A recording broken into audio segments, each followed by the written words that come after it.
Le monde n'est pas en forme en ce moment, qu'on se le dise.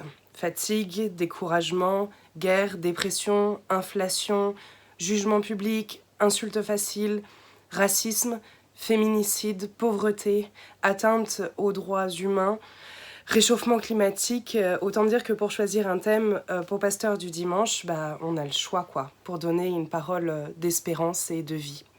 Alors aujourd'hui, j'aimerais utiliser les mots d'un autre, ceux de Martin Luther King, comme un encouragement pour chacun pour recevoir une parole d'espérance.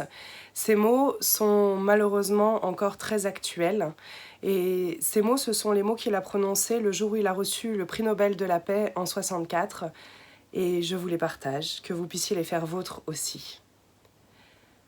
Aujourd'hui, dans la nuit du monde et dans l'espérance de la bonne nouvelle, j'affirme avec audace ma foi en l'humanité.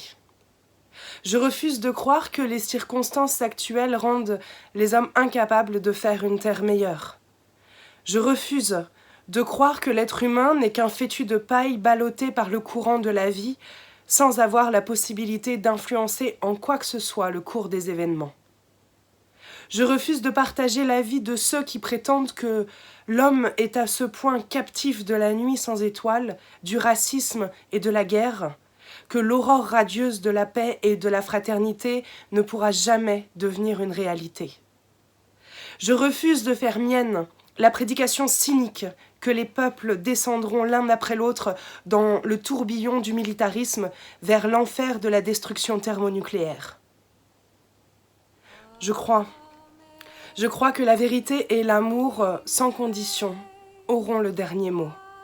La vie, même vaincue provisoirement, demeure toujours plus forte que la mort. Je crois fermement que, même au milieu des obus qui éclatent et des canons qui tonnent, il reste l'espoir d'un matin radieux.